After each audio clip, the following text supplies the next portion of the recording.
Martin Lappin here. And if you've seen my YouTube videos, you know I normally do these for my business, the Alternative Heating Solutions. However, I am working directly with HeatMasterss on a series of videos.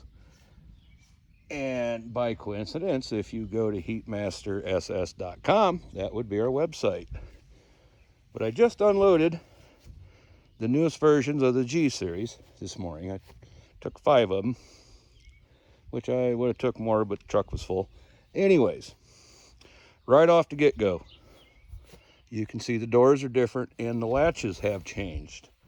We will get into that in a little bit.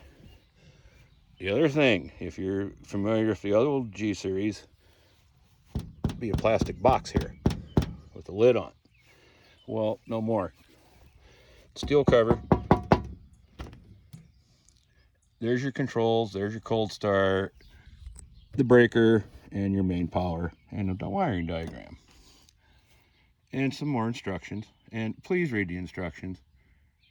Please read the owner's manual too. You'd be surprised what you might learn. Anyways, this is a blessing in itself. If you have fat farmer fingers like I do, you know why. And I'll show you on this next one I got the cover loose on.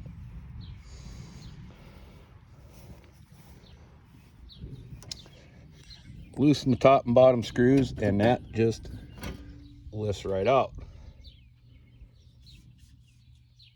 You can see how much easier that is to work on. Not that I've had one I've had to change the control on. So it's not like it's an all the time thing. But there's your control and the module. That'd be your O2 board, power supply, and that's for your temp sensor. And there's your outlets. And this little box here from the inside is where you hook the power up. The only thing I did see, it's about near impossible to, you gotta change that button or the circuit breaker or that lower switch. It's near impossible because there's a screw up there you can just barely see. You're never getting on it. And one right there. Somebody really dropped the ball here. They must have let the office people help too much on this or something. How you ever going to do that? And then I got thinking about it and looking. And lo and behold, pop a screw on each side on the bottom. And there you go. It's wide open. There's that screw that was hid. And yeah, we gave some of that away too. The tank is spray foam now. And not only is the tank spray foamed, it still has insulation panels on each of the cabinet panels. And the roof still is insulated as well. The back door is insulated. So this the tightest version they've made yet, by far. And we will go over to my G4000 and take a look at that real quick. And here's my 7000. And there's the door. I'd say what? Inch thick. Well, and the other thing is, these pockets, the back is the water jacket. It is not possible to insulate it when you're using this other style latch. So there's a hole. There's a hole. There's a hole. There's one on bottom too. So you got 4 of those. You're not losing much heat, but you're losing a little bit of heat from that water jacket at each hole every minute of the day, every minute of every hour of every day of every week. That heat loss adds up, cuts the overall efficiency down. So it was changed on the new ones. And while we're right here, I just don't feel like walking back and forth. You can see the big armored cable. That's the power supply in. There's the box. Then from here it goes to the front, then from the front back to here, and it's a little messy. I mean, it's not horrible. I've seen a lot worse, but things were changed. And I'll just show you on the new ones how that's changed. Now the other thing you'll notice, no more vent in the back. With the spray foam tank, it dropped the temperatures low enough. There is no need for outside cooling air for the motors. because the temperature back here is just that much lower now. The spray foam keeps the heat in the tank where it belongs. And I don't know if it applies to gasifying stoves, but I do know on the diesel truck forum, well, even gassers too, there's all kinds of cute tricks to get the coldest air possible into the engine. It makes for a stronger running engine. Not saying that applies to stoves, but who knows.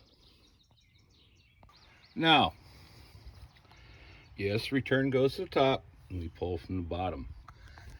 If you need to run more than 2 pumps, it's really easy. And what I do is I replace this 1.5 to inch with a straight 1.5 elbow, then go to 1.5 to inch by inch T. 1 pump directly below it, come out for short nipple, elbow, and another pump. That's why we went 1.5 on one supply port. Then you got your standard inch ports there. So yeah, when you get it, you should have the valves on it. It should have the elbows there. There should be all ready to go there. And of course, there's your owner's manual. And again, read the manual, please. Life's so much easier if we're all on the same page and when we're on the phone for some reason. There's your free hat.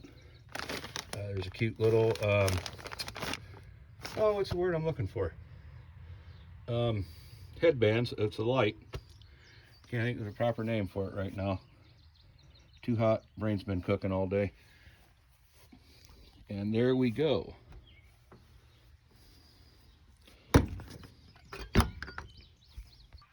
And I don't really understand why, but for a while they just came with a single wall pipe, like 16-inch long or whatever it was.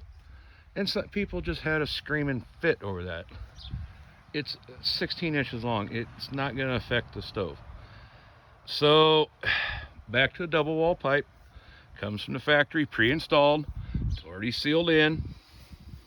I don't know if it'll show up, but yeah, there's the clamp. There you can see the silicone. It's all siliconed in, nice and tight, ready to run.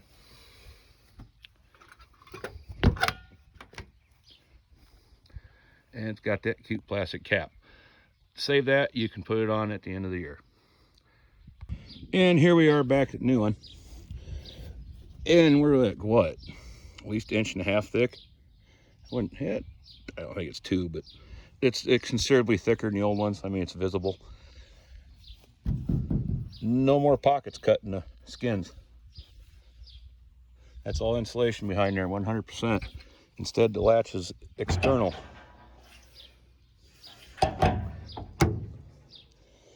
And you got the same adjustments before. Actually, you got, here's your vertical. This one slides horizontally. It'd actually be easier to adjust the door latch now since you only got to move 1 bolt. Same on the lower. And these doors are foam filled, the outer skins. They should run even cooler yet and cut down on condensation. Not only that, seals are flush now. And there's weather stripping around the outside too. Both help hold heat in and keep water away from the gasket. Now on the back, I like that. Anyways, on the back, like I said, spray foam now. We've done away with this latch. Personally, none of my customers have ever had an issue, but I guess some people had issues with bending them or not getting them latched right, then warping it. So, done away with them. Got 5 3/8 nuts. Guaranteed it seals tight. The plugs have been moved. Here's one for the fan. Up out of the way. There's your O2 sensor. Up out of the way. No more mess of wires in the back. Everything's right there. Just bring your power up the right side, up into the knockout that's already there. Screw on each side to get to it. Hook it up. You're all done.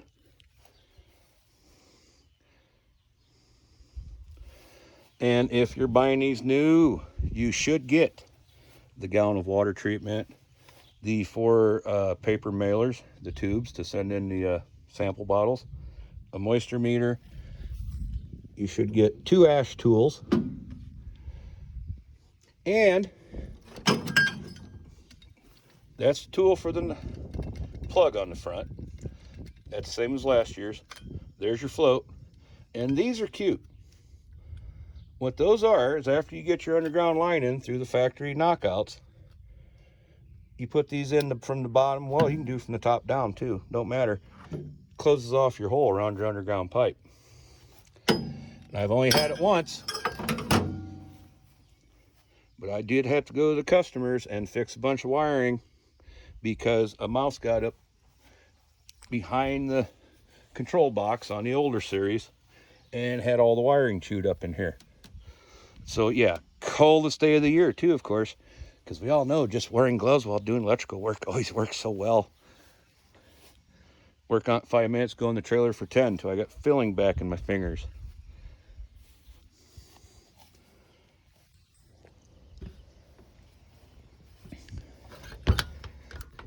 Front lever still works the same. Smoke bypass. Now they shorten the stroke. Last year's G would come clear up to here. Well, if it did that, you got a real knuckle duster there.